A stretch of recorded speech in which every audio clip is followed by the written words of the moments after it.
Baada ya kuwepo na maneno mengi sana huko kwenye mitandao ya kijamii kufuatia usafiri huu wa mwendo kasi. Sasa hii hapa ni video ambayo kimsingi ina trend kwenye mitandao ya kijamii. Imeandikwa pale chini mwendo kasi Kimara mwisho, na kuna watu wanaonekana wanakimbilia ili kuweza kupanda, wengine wananing'inia na kadhalika. Sasa John Heche, makamu mwenyekiti wa Chama cha Demokrasia na Maendeleo, ameiposti hiyo video hapo. Alafu ameandika, "Watanzania, haya sio maisha mnatakiwa kuishi.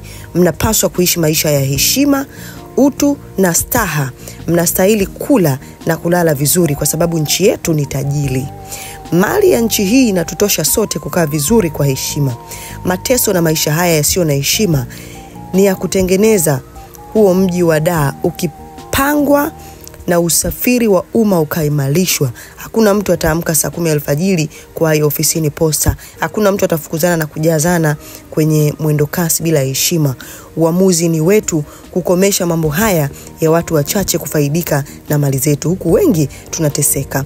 No reforms #Free Tundu Lissu." Hizo ni hashtag ambazo amemalizia pale mwisho, lakini kimsingi amevunja ukimya pia ili sakata la kuhusiana na usafiri wa mwendo kasi ambao umeonekana kuwa gumzo siku za hivi karibuni. Watu wanakimbizana, watu wananing'inia kwenye hizo basi, watu wanachelewa makazini kwa mujibu wa baadhi ya mambo ambayo yamekuwa yakitrend huko kwenye mitandao ya kijamii. Sasa ngoja nipitie baadhi ya comment kwenye ukurasa wake wa Instagram.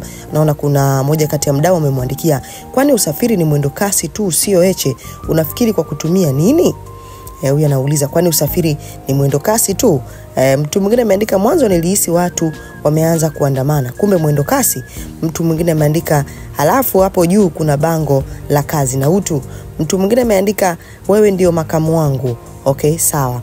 Mtu mwingine ameandika, "Wewe tapeli Heche, wacha kuchonganisha wananchi na viongozi wa nchi. Tayari serikali imekwisha mpa mwekezaji mkataba wa kuendesha usafiri wa mwendo kasi na mabasi ya mwendo kasi zaidi ya 100 tayari yamekwisha nunuliwa, ila kinachosubiriwa ni kukamilishwa kwa barabara za mwendo kasi ili mabasi mapya yaingie kazini. Acha uchonganishi." Mtu mwingine, naona kuna comment nyingi sana kwenye huyo aliye comment hivyo. Mtu mwingine ameandika, "Lazima Oktoba." Okay, sawa. Mtu mwingine ameandika, "Duka limekufa kwa kuzidiwa wateja." Mtu mwingine ameandika, "Da, inasikitisha sana nchi yangu." Mtu mwingine ameandika, "I say, kwa mara ya kwanza nashuhudia biashara inakufa kwa kuwa na wateja wengi." Mtu mwingine ameandika, "Na kuna polisi hapo mbele afu nimeona bango." Okay, sawa. Mtu mwingine ameandika, okay. Alafu eti okay, sawa. Kimsingi jamani, sitasoma comment ambazo zinatukana. Matusi sio suluhisho. Mtu mwingine ameandika 29 lazima.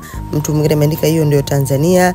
Mtu mwingine ameandika, "CCM ilisema inaleta UDAT, wewe na wenzio mkapinga isiwepo. Leo hii utendaji wake umekuwa kimbilio la wengi, unakuja kusema nyunyunywi na unatafuta ugali tu. Ndio maana hutaki kusema kuwa serikali limenunua magari mengine.